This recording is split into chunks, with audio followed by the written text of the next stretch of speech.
ప్రభునందు ప్రియమైన దేవుని బిడ్డలారా, మన ప్రభువును రక్షకుడైన యేసుక్రీస్తు శుభనామంలో మీ అందరికీ నా హృదయపూర్వకమైన వందనాలు. రండి ప్రార్థనతో వాక్యంలోకి వెళ్దాం. లూహాసి గ్యోరి జలధర షఖమర హందలదలాసియా ప్రభువా, లూహంబర క్లోరి జలాధరయ ప్రభువానికి వందనాలయ. చీకటిలో మరణాంధకారములో ఉన్న లోకానికి ప్రభువా గొప్ప వెలుగుగా మా కోసం ఉద్భవించిన మా ప్రియ తండ్రికి స్తోత్రములయ్యా. మా పరలోకపు తండ్రికి స్తోత్రములు ప్రభువానికే వందనాలయ్యా. దైవమానికి స్తోత్రాలు. లూహార జాల రసలూరి కిమింగలాదర్శయ ప్రభువా, ఆత్మదేవ సర్వశక్తిమంతుడానికి వందనాలయ్యా. వాక్యమై ఉన్న నా తండ్రినికే వందనాలు. ప్రతి ఒక్కరిని కూడా ప్రభా నీ వాక్యపు వెలుగులో ప్రభా ప్రతి హృదయాన్ని నాయన వెలిగించమని సన్నిధిలో ప్రార్థిస్తూ ఉన్నాం అయా. నీ యొక్క వాక్యముతో ప్రతి హృదయము నాయన చీకటిని తొలగింపచేసి నాయన అయానికి స్తోత్రములు ప్రభా. ప్రతి భయములో నుండి, చీకటిలో నుండి, మరణాంధకారములో నుండి విడుదల కలిగించి నాయన అయానికి స్తోత్రములు ప్రభా. ప్రతి ఒక్కరిని ప్రభా బ్రతికింపచేసి వెలుగుతో నింపమని మా ప్రభువును రక్షకుడయ్యున్న యేసుక్రీస్తు శక్తి కలిగిన నామములో అడిగి వేడుకుని ప్రార్థిస్తున్నాము తండ్రి, ఆమేన్. హల్లెలూయా. ప్రియమైన దేవుని వారలారా, ఈ యొక్క 2023 డిసెంబర్ నెలలో ప్రతి నెలలో కూడా ఒక క్రిస్మస్ వర్తమానం బయటకు ఇస్తున్నాడు దేవుడు. ఈ సంవత్సరం కూడా నేను దేవుడిని అడిగినప్పుడు దేవుడు నాతో మాట్లాడిన మాట ఏం మాట అంటే, జకర్య గ్రంథం 4వ అధ్యాయము 6వ వచనం చూసినప్పుడు, అప్పుడు అతడు నాతో ఇట్లా, నేను జెరుబ్బాబేలునకు ప్రత్యక్షముగా యెహోవా వాక్కు ఇదే, శక్తి చేతనైనను బలము చేతనైనను కాక నా ఆత్మ చేతనే ఇది జరుగునని సైన్యములకు అధిపతియగు యెహోవా సెలవిచ్చుచున్నాడు. గొప్ప పర్వతమా, జెరుబ్బాబేలును అడ్డగించుటకు నీవు ఏ మాత్రపు దానవు? నీవు సదును భూమి వగుదువు. కృప కలుగునుగాక, కృప కలుగునుగాక అని జనులు కేకలు వేయగా అతడు పైరాయి తీసుకుని పెట్టించును. యెహోవా వాక్కు మరలా నాకు ప్రత్యక్షమై ఇలాగ సెలవిచ్చెను, జెరుబ్బాబేలు చేతులు ఈ మందిరపు పునాది వేసి ఉన్నది, అతని చేతులు ముగించును. అప్పుడు సైన్యములకు అధిపతియగు యెహోవా నన్ను మీ యొద్దకు పంపి ఉన్నాడని నీవు తెలుసుకొందువు. అయితే దేవుడు నాతో మాట్లాడే మాట ఏంటంటే, యెహోవా వాక్ ఇదే, శక్తి చేతనైనను బలము చేతనైనను కాక నా ఆత్మ చేతనే ఇది జరుగునని సైన్యములకు అధిపతియగు యెహోవా సెలవిచ్చుచున్నాడు అని ఈ యొక్క వచనం నాకు వినబడింది కలలో. ఎర్లీ మార్నింగ్ లేచి ప్రార్థన చేసుకుందామని 4 గంటల సమయంలో లేస్తున్నప్పుడు దేవుని యొక్క వాక్కు ఇలా వినబడింది. అవును కదా, ఇది జకర్య గ్రంథంలో ఉంది అనేసి ఈ యొక్క బైబిల్లో చూసినప్పుడు నిజంగా ఇక్కడే రాయబడి ఉంది. దేవునికి వందనాలు. క్రిస్మస్ వర్తమానానికి దీనికి సంబంధం ఏంటి అని ఈ యొక్క అధ్యాయాన్ని ధ్యానం చేసినప్పుడు దేవుడు నాతో మాట్లాడిన ఈ మాటలు. అయితే ఈ యొక్క అధ్యాయం మొదటి వచనం దగ్గర నుంచి కూడా మనం చూస్తే చదువుకుందాం. నాతో మాట్లాడుచున్న దూత తిరిగి వచ్చి నిద్రపోయిన ఒకని లేపినట్టు నన్ను లేపి, నీకు ఏమి కనబడుచున్నదని అడుగగా, నేను సువర్ణమయమైన దీపస్తంభమును, దాని మీద ఒక ప్రమిదయు, దీపస్తంభమునకు 7 దీపములను, దీపమునకు 7 గొట్టములను కనబడుచున్నవి.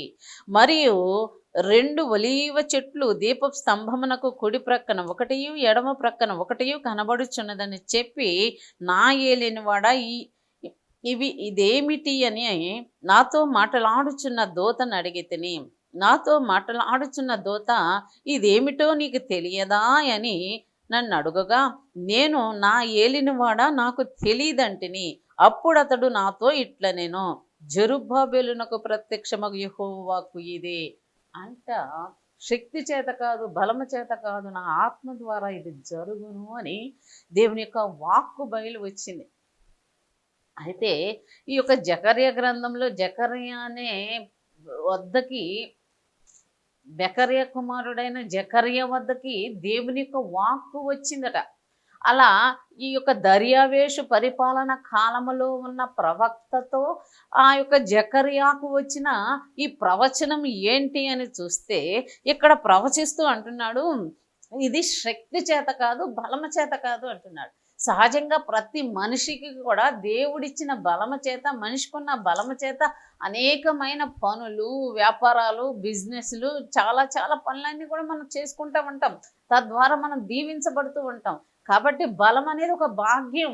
బలం ప్రతి మనిషి తను కలిగిన బలాన్ని బట్టి బలమైన కార్యాలు జరిగిస్తూ ఉంటారు. బలమైన ఆ బలాన్ని బట్టి అనేకమైన పోటీల్లో పాల్గొని విజేతలుగా నిలబడుతూ ఉంటారు. బలము చేత సమస్త కార్యాలని ఆ కుటుంబానికి, తన యొక్క సమాజానికి, సంఘానికి, బంధువులకి, అందరికీ కూడా ఆశీర్వాదకరంగా ఉంటారు. అది బలము తనకు కలిగిన ప్రతి ఒక్కరికి కలిగిన బలము చేత వారు సమస్త కార్యాలు జరిగించుకుంటూ ఉంటారు. అయితే ఆ బలము చేత కూడా కూడా కొన్ని పనులు జరగదట. అయితే ఇక్కడ దేవుని యొక్క వాక్యం అంటుంది, బలము చేత కాదు అంటున్నాడు. ఇంకొకటి ఏంటంటే శక్తి చేత కాదు అని చెప్తున్నాడు. ప్రతి ఈ లోకంలో ఏది రన్ అవ్వాలన్నా, ఏ కార్యం జరగాలన్నా మెయిన్గా డబ్బు అవసరమై ఉంటుంది. అంతేకాకుండా అధికారం కూడా అవసరమై ఉంటుంది. ఈ డబ్బునే కానీ, అధికారాన్నే కానీ ఒక పవర్గా ఈ లోకం ఎంచుతూ ఉంది.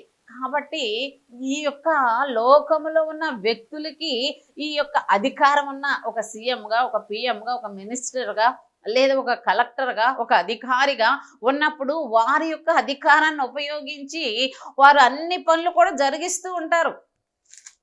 రాజ్య పరిపాలన జరిగిస్తూ ఉంటారు. రాష్ట్రాన్ని పాలన చేస్తూ ఉంటారు. ఎక్కడ ఏది అవసరమో, ఏ పని ఎలా చేయాలో వాళ్ళు వారికి ఉన్న అధికారాన్ని బట్టి ఆర్డర్స్ వేస్తూ ఉంటే అనేకులు ఆ పనులన్నీ జరిగిస్తూ ఉంటారు. కాబట్టి ఏ పనైనా కానీ ఆ దేశానికి సంబంధించిన, రాష్ట్రానికి సంబంధించిన ప్రతి పనులు కూడా ఆ యొక్క పిఎంలు, రాష్ట్రపతులు వీళ్ళంతా కూడా జరిగిస్తూ ఉంటారు. అదొక పవర్, వాళ్ళ చేతిలో పవర్ ఉంది, వాళ్ళ చేతిలో అధికారం ఉంది. వారి చేతిలో ఆ యొక్క అధికారాన్ని బట్టి, శక్తిని బట్టి వారు అన్ని పనులు కూడా జరిగిస్తూ ఉంటారు. కాబట్టి డబ్బు ఉంటే కొండ మీద ఉన్న కోతిని కూడా దింపొచ్చు అంటారు. డబ్బు ఉంటే ఏదైనా చేయొచ్చు అంటారు. డబ్బు వలన కూడా కాదట, ఇంకో పవర్, ఒక అధికారం, ఒక శక్తి, ఒక అత్యున్నతమైన పవర్ కలిగిన వ్యక్తులు కూడా చెయ్యలేరట ఈ యొక్క కార్యాన్ని. ఇది కేవలం ఆత్మ ద్వారానే జరుగుద్ది అని చెప్తున్నాడు.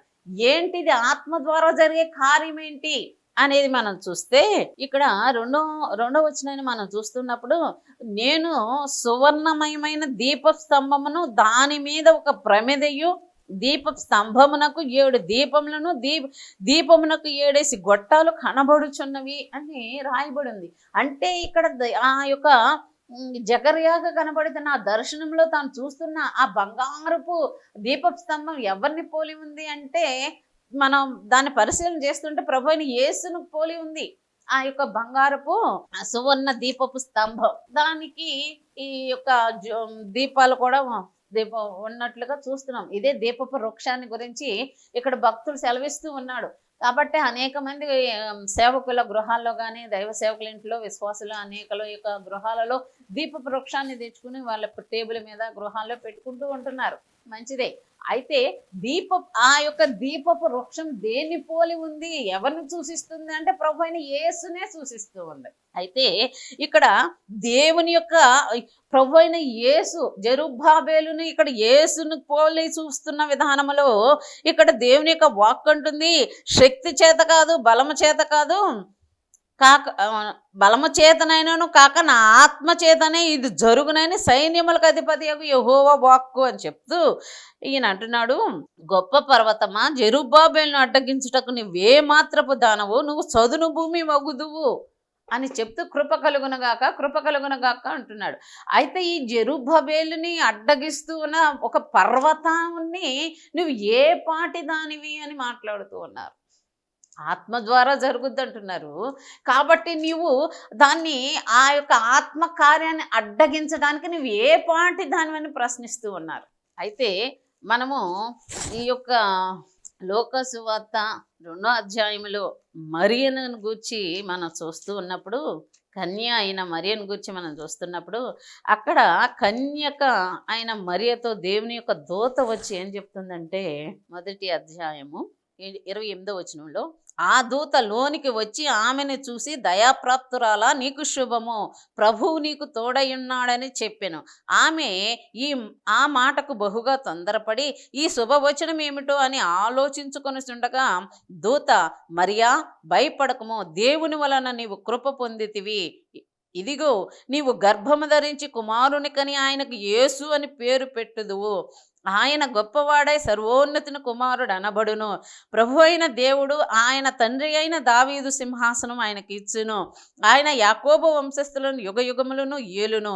ఆయన రాజ్యము అంతములేనిదై ఉండునని ఆమెతో చెప్పెను.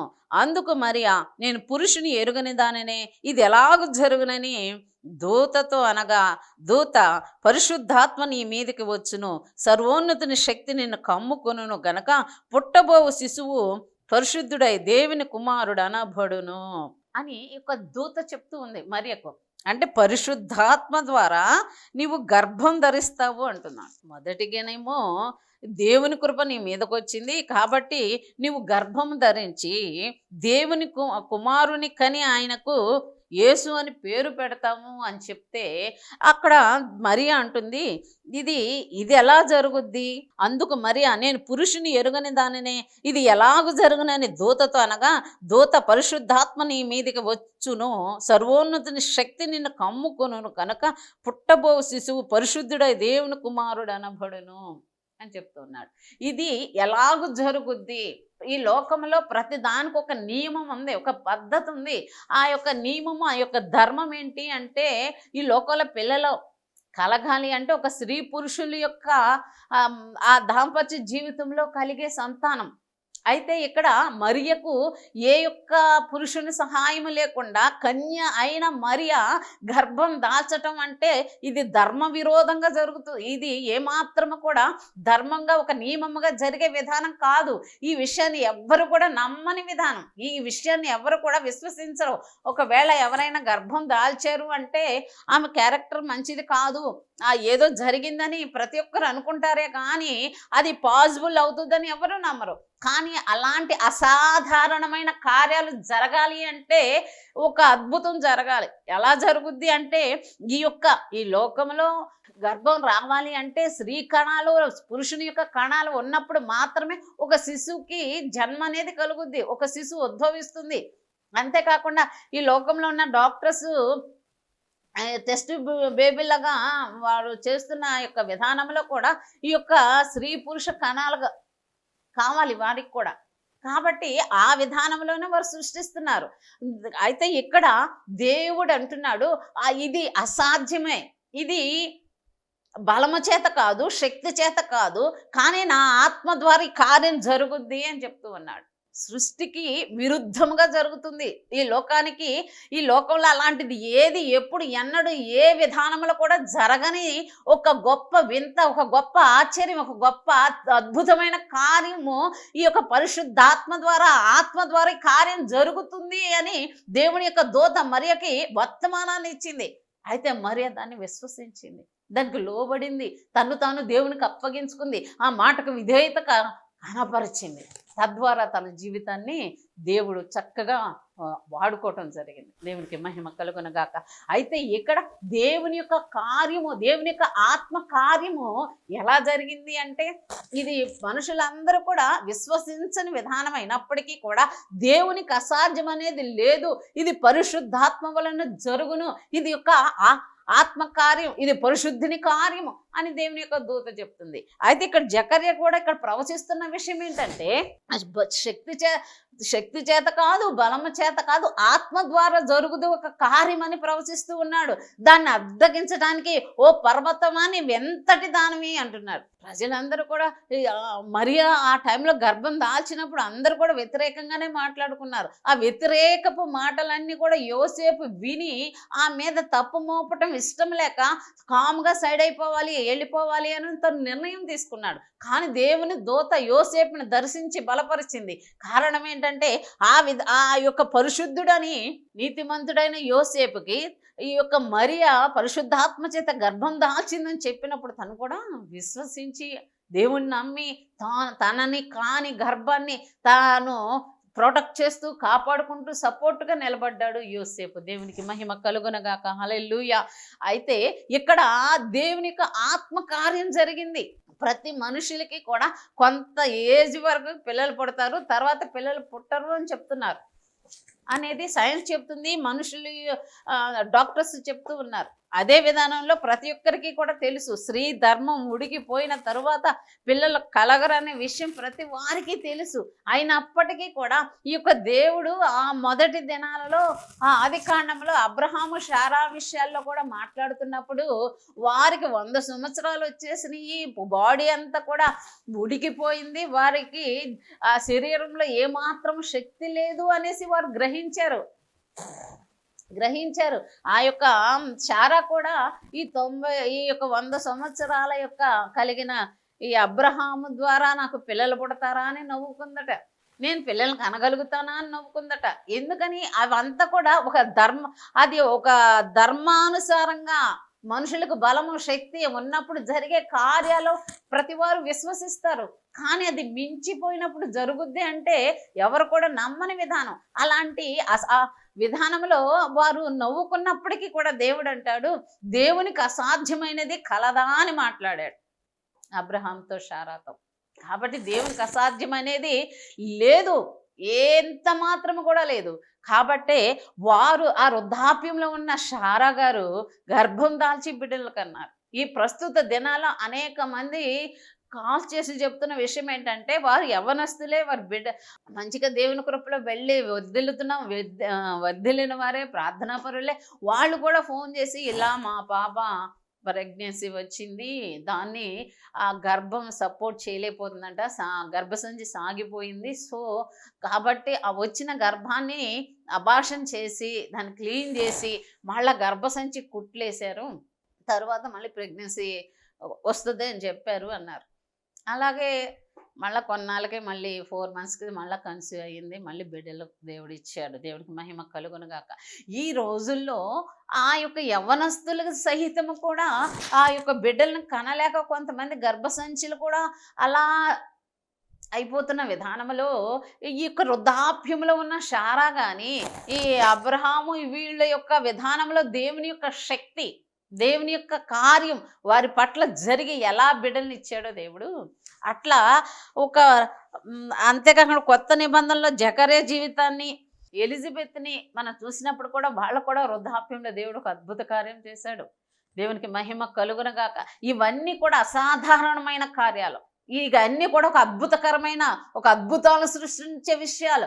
దేవుడు నేను ఉన్నాను, నేను ఏదైనా చేయగలను అంటానికి సాదృశ్యంగా సమస్త కార్యాలు చేయగలిగిన దేవుడు మన దేవుడని మరింతగా ప్రజలందరూ విశ్వసించాలనే ఉద్దేశంతో దేవుడు ఏ కార్యమైనా చేయటానికైనా సమర్థుడు అని దేవుని యొక్క వాక్యం మనకు బయలుపరచబడుతుంది. కాబట్టి మనకి ఈ యొక్క క్రిస్మస్ యొక్క ఉద్దేశం ఏంటి, ఈ క్రిస్మస్ యొక్క విధానములో ఈ సీజన్లో మనకు వినబడే ప్రతి ఒక్క ఈ క్రిస్మస్ యొక్క ఆనందం, క్రిస్మస్ గురించిన పాడే పాటలు మనకి ఏం బయలుపరుస్తున్నాయి, ఏం తెలియజేస్తున్నాయి అంటే అసాధారణమైన కార్యాలు, అవి జరగని కార్యాలు అయినప్పటికీ కూడా జరిగించుటకు మన దేవుడు శక్తిమంతుడు, ఆయనకి అసాధ్యం అనేది ఏ మాత్రము కూడా లేదు అనేది ఈ యొక్క వాక్యం బయలుపరచబడుతుంది. మనకి అర్థమవుతుందా? ఈ యొక్క వాక్యం మనకి ఏం బయలుపరచబడుతుందంటే ఎవరి జీవితంలోనైనా దేవుని యొక్క ఆత్మ పని చేసిందంటే అది ఎలాంటి కార్యమైనా జరగాల్సిందే అన్నట్లుగా మాట్లాడుతూ ఉన్నారు. గత కాలము ఒక నియమాల ప్రకారంగా వెళ్ళింది. ఈ ప్రస్తుత దినాల్లో దేవుడు ప్రతి ఒక్కరి మీద తన ఆత్మను కుమ్మరిస్తూ ఉన్నాడు. సంఘంలో, సమాజంలో, ప్రపంచం మీద, లోకం మీద దేవుని యొక్క ఆత్మ, పరిశుద్ధుడి యొక్క ఆత్మ పని చేస్తూ ఉంది. అది గుర్తిరిగి మేము దేవుని వారము, మేము దేవుని సంబంధులము, మేము దేవునికి సొత్తైన జనాంగము అని ఎవరైతే విశ్వసిస్తారో మేము దేవుని యొక్క రాజ్య వారసులము దేవుని యొక్క రాజ్యము కొరకు ఎదురు చూస్తున్న వారము, దేవుని యొక్క రాకడ కోసం ఎదురు చూస్తున్న వారమని విశ్వసిస్తున్నారు, దేవుని మీద నమ్మకం కలిగి ఉన్నారు. అట్టి వారి జీవితాల్లో, అనేక జీవితాల్లో కూడా అనేకమైన ప్రయాసలున్నాయి, అనేకమైన వ్యాధులున్నాయి, అనేకమైన శోధనలున్నాయి, అనేకమైన కష్టాలున్నాయి. ఆ కష్టాల్లో బ్రతికితే బ్రతుకుతాం, లేదంటే ఆయన మనల్ని తీసుకెళ్తే వెళ్ళిపోదాం అని ఒక నిర్లిప్తమైన భావంతో, ఒక నిస్సత్తువైన ఆలోచనతో సాగిపోవటం దేవునిక చిత్తం కాదట. ఈ క్రిస్మస్ వర్తమానం నీ దగ్గరకు వస్తే, నీ కన్య అయిన మేరీని మనం చూసినా, ఆ కన్యక గర్భం దాల్చటం అనే విషయాన్ని మనం చూసినా, ఇంకా ఆ వచ్చిన మనకు వినబడిన ఒక్కటే రావాలి మన ఆలోచనలోకి, ఒకటే తలంపు రావాలి. ఆ యొక్క అది కన్యక గర్భం దాల్చటం అది అసాధ్యమైన కార్యం. అయినా దేవుని యొక్క ఆత్మకు అసాధ్యం అనేది లేదు కాబట్టి దేవుడు అద్భుతం చేశాడు. నా జీవితంలో, మా బ్రతుకుల్లో ఉన్న ఈ యొక్క సమస్య ఆయనకు అసాధ్యమైంది కాదు. నాకు బిడ్డలు లేరు, ఇన్ని సంవత్సరాలుగా నేను ఎదురు చూస్తున్నా, దేవుడు ఈ యొక్క అబ్రహాం శారాను దర్శించాడు, అంతేకాకుండా అనేకమైన వ్యక్తుల్ని దర్శించి వారికి బిడ్డల్ని ఇచ్చాడు, నాకు కూడా ఇస్తాడు, ఆయనకు అసాధ్యం అనేది లేదు, ఆయనకు అసాధ్యం అనేది లేదు అని నీవు నమ్మగలిగితే, దేవుడు ఈ దినానే నీ కుటుంబంలో అద్భుతం చేయగలిగిన దేవుడు, ఈ దినానే నీ గర్భాన్ని తాకి దాన్ని ఓపెన్ చేసి అద్భుతాలు చేసే గొప్ప దేవుడుగా ఉన్నాడు. దేవుని యొక్క వాక్యం చెప్పేది ఒకటే, నమ్ముట నీ వలన అయితే నమ్మువానికి సమస్తము కూడా సాధ్యం అని చెప్తున్నాడు. మొదట ఆ నమ్మకం మనలో ఎలా కలుగుద్ది, ఏ విధంగా కలుగుద్ది అంటే, దేవుని సన్నిధిలో మనం మోకరించి ఆయన తట్టు మనం చూస్తూ, ప్రభువా అట్టి విశ్వాసం నాకు ఇవ్వా అని దేవుని సన్నిధిలో కొంత సమయాన్ని గడిపి, మన మనస్సు దేవుని యొక్క ఆత్మచేత కదిలించబడి అది అంగీకరించి మనసులో ఆ యొక్క కార్యం జరుగుద్దని విశ్వసించే వరకు, ఆ యొక్క స్టెబిలిటీ వచ్చేంత వరకు దేవుని సన్నిధిలో కనిపెట్టి, అప్పుడు బయటకు వచ్చినప్పుడు దేవుడు నాకు ఇస్తాడనే గొప్ప నిరీక్షణ నీ హృదయంలోనికి ఎప్పుడైతే వస్తుందో, అప్పుడు ఆ యొక్క విధానంలో నీ మనసు ఒప్పుకుంటుంది, ఖచ్చితంగా నేను తల్లినవుతాను, ఖచ్చితంగా నేను బిడ్డలను కంటాను, ఖచ్చితంగా నాకు ఈ సమస్యలో నుంచి విడుదల కలుగుద్ది, ఇక ఆర్థిక సమస్యల్లో నుంచి విడుదల కలుగుద్ది, అప్పుల భారంలో నుంచి విడుదల కలుగుద్ది, నా కుటుంబానికి రక్షణ కలుగుద్ది, ఖచ్చితంగా ఈ భయంకరమైన ఈ జబ్బుల నుండి, ఈ యొక్క క్యాన్సర్ నుండి, ఈ రోగాల నుండి నా దేవుడు నన్ను విడిపిస్తాడు. ఎవరైతే నమ్ముతారో, ఆయనకు అసాధ్యం అనేది లేదు అనే విషయాన్ని ఎవరైతే నమ్ముతారో, ఆ యొక్క విషయాన్ని దేవునితో కన్సల్ట్ చేసుకుంటూ, దేవుని సన్నిధిలో గడుపుతూ, దేవా నన్ను బాగు చేయి, దేవా నాకు సహాయం ఇచ్చేయి, దేవా నువ్వు అసాధారణమైన కార్యాలను కూడా సమస్త కార్యాలు కూడా చేయగలిగిన దేవుడు అయ్యా అంటూ, అయ్యా ఈ యొక్క క్రిస్మస్ నా కోసమే, మా కోసమే అంటూ, నీవిచ్చిన ఈ నిరీక్షణ బట్టి, నీవిచ్చిన ఈ ధైర్యాన్ని బట్టి, నీవిచ్చిన ఈ శుభ సందేశాన్ని బట్టి మీకు కృతజ్ఞతలు తండ్రి అని దేవుని సన్నిధిలో ఎవరైతే ఈ కృతజ్ఞతా భావనతో, ఈ పరిశుద్ధాత్మ ప్రభావముతో కదిలించబడి ప్రార్థిస్తారో, దేవుని తట్టు చూస్తారో, అట్టి ప్రతి ఒక్కరికి కూడా ఈ కార్యాలు బలంగా జరిగించబడతాయి. అదే ఈ శుభవచనం. ఎవరైనా సరే అయిపోయింది మా జీవితం, అయిపోయింది మా బ్రతుకు అని చచ్చిపోతాము, ఇక అయిపోయింది, దీంతో పులి స్టాప్ అని కొనే ప్రతి ఒక్కరికి దేవుడిస్తున్న సమాధానం ఇదే, ఏమీ కాదు, మీరు బ్రతుకుతారని చెప్తున్నాడు దేవుడు, ఏమీ కాదు, ఈ కార్యం జరుగుద్దని చెప్తున్నాడు. అలాంటి గొప్ప దేవుడు నీతో ఉన్నాడు, నీ పక్షంగా ఉన్నాడు అనే విషయాన్ని నువ్వు మొదటిగా అంగీకరించు అని దేవుడు మాట్లాడుతూ ఉన్నాడు. ఇక్కడ మరి అంగీకరించింది, ఒప్పుకుంది. అక్కడ ఈ యొక్క శారాన్ని చూసినప్పుడు నవ్వుకుందా లేదా? 18వ అధ్యాయం చూసినప్పుడు, ఆదికాండము 18వ అధ్యాయం 11వ వచనం చూస్తే, అబ్రహామును శారాను బహుకాలము గడిచిన వృద్ధులయ్యుండిరి, స్త్రీ ధర్మము శారాకు నిలిచిపోయాను కనుక, శారా నేను బలము ఉడికిన దాననైన తరువాత నాకు సుఖము కలుగున, నా యజమానుడు వృద్ధుడై ఉన్నాడు కదా అని తనలో నవ్వుకునేను.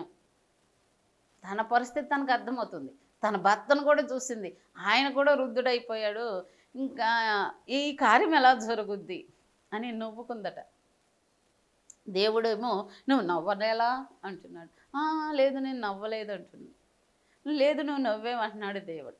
నిజంగానే దేవుడు తన కోరికను సిద్ధింపచేసి అద్భుతమైన కార్యాలు జరిగించి వారి నోటి నిండా నవ్వుంచాడు. అలాగనే కార్యక్రమాన్ని వీక్షిస్తున్న మీ యొక్క జీవితాల్లో ఎవరి హృదయం మూయబడి ఉందో, ఎవరి హృదయం దుఃఖముతో ఉందో, ఎవరి హృదయము నశించిపోయి క్షీణించిపోయే పరిస్థితుల్లో ఉందో, అట్టి వారందరికీ కూడా దేవుడు ఇస్తున్న శుభ వచనం ఇదే. అసాధ్యమైనవి సాధ్యం చేసే దేవుడు నీతో ఉన్నాడని నమ్మటమే. అసాధ్యాలు సుసాధ్యాలు చేయగలిగిన దేవుని యొక్క ఆత్మ మాతో ఉందని నమ్మటమే. లోకంలో ఉన్నవాని కంటే నాలో ఉన్నవాడు గొప్పవాడు అని నమ్మకం కలిగి ఉండటమే. విశ్వసించి దేవుని స్తుతించటమే, విశ్వసించి దేవుని మహిమపరచటమే, విశ్వసించి ఆయనను ఘనపరచినప్పుడు ఆ కార్యాన్ని మనం చూడగలుగుతాం. దేవునికి మహిమ కలుగునుగాక. హల్లెలూయా.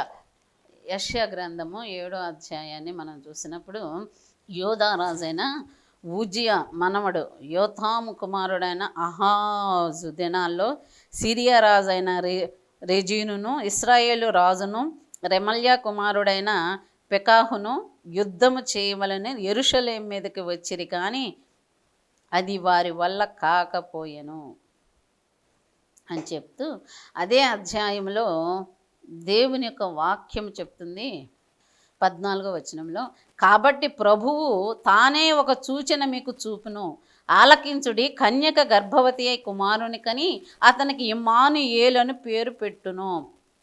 కీడును విసర్జించుటకును మేలును కోరుకొనుటకును అతనికి తెలివి వచ్చినప్పుడు అతడు పెరుగు తేనెను తినును.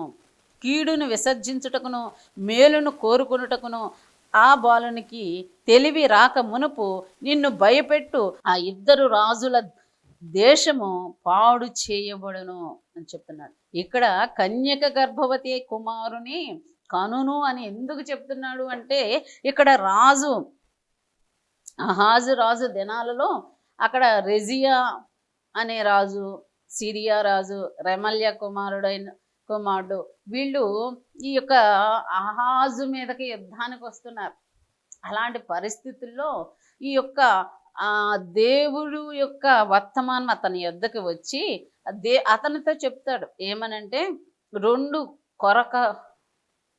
కొరకంచు కొనలను అనగా రెజీనును సిరియనును రెమల్యా కుమారుడును అను వారి కోపాగ్నికి జడియకము, నీ గుండె అవియనీయకము. సిరియనులను ఎఫ్రాయిములను రెమల్యా కుమారుడును నీకు కీడు చేయవలెనని ఆలోచించుచున్నారు అని ఒక ప్రవక్త, యెషయా ప్రవక్త వచ్చి చెప్తున్నాడు అహాజుతో. వీళ్ళు రెమల్యా కుమారుడే కానీ రెజియానే కానీ వీళ్ళు నీ మీదకి యుద్ధానికి వస్తున్నాడు, నీ కీడు చేయాలనుకుంటున్నారు, కానీ అది జరగదు అని చెప్తూ అంటున్నాడు. దమస్కు సిరియాకు రాజధాని, దమస్కునకు రెజీను రాజు అని వీళ్ళు ఈ రాజుల గురించి మాట్లాడుతూ, వారి యొక్క విధానం గురించి మాట్లాడుతూ, వారు నిన్ను ఓడించాలని, నిన్ను నాశనం చేయాలని వాళ్ళు నీ మీదకు వస్తున్నారు, అయితే నువ్వు భయపడాల్సిన అవసరం లేదు అని చెప్తూ దానికి ఒక నిదర్శనంగా మాట్లాడుతూ అంటున్నాడు. ఇక్కడ ప్రవక్త మాట్లాడుతున్నాడు. దేవుడు నిన్ను విడిపించడానికి ఆయన సిద్ధంగా ఉన్నాడు. అది నువ్వు నమ్మగలిగితే విశ్వసించు, ఇది నిజం.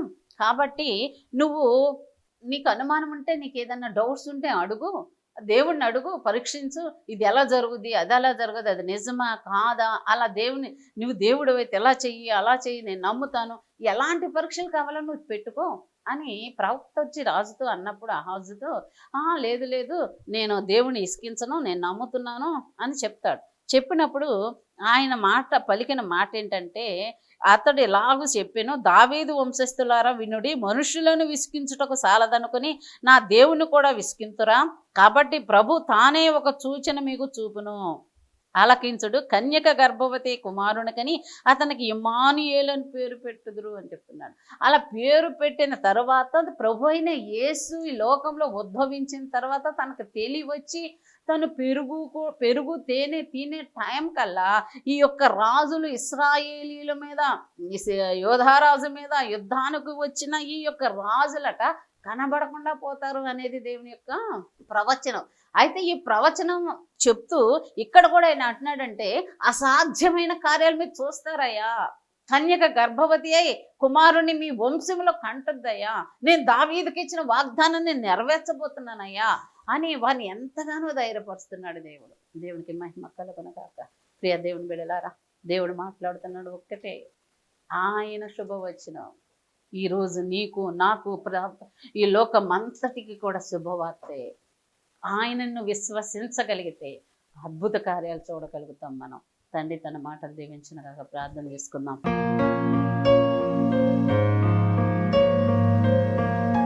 అద్వితీయ దేవుడు అయిన ప్రభువా, సర్వశక్తిమంతుడానికి వందనాలు ప్రభా. హంద సిక్యూరి షలాదర హందిజలాదర ప్రభా, ఈ మాటలు ఎవరి హృదయాల్లో పడుతున్నాయో నాయనా నీకే వందనాలు. ప్రతి హృదయం వెలిగించబడి దీవించబడి ఆశీర్వదించబడిన ప్రభువా, అయా ఈ వర్తమానం ద్వారా అనేకులు విశ్వసించిన తండ్రి దీవించబడేలాగున నీ కార్యం బలముగా జరిగించని, ఆత్మ ద్వారా నీ కార్యం జరిగించమని దరాజల ఋషి గ్లోరీ కవబరహందరసి గ్లోరియ ప్రభువా, అనేకులు దీవించబడిన సన్నిధులు సాక్షులుగా ఉండేలాగున అద్భుత కార్యం జరిగించమని మా ప్రభువును రక్షకుడైన యేసుక్రీస్తు శక్తి కలిగిన నామములో మిక్కిలి వినయంగా బ్రతిమాలి వేడుకొని ప్రార్థిస్తున్నాము తండ్రి, amen. Sister Nirmala Abel, door number 17/304-5-5 Chowdaripeta, Gudivada. మీ ప్రార్థనా అవసరాలకు సంప్రదించవలసిన మా ఫోన్ నెంబర్ 8074167461.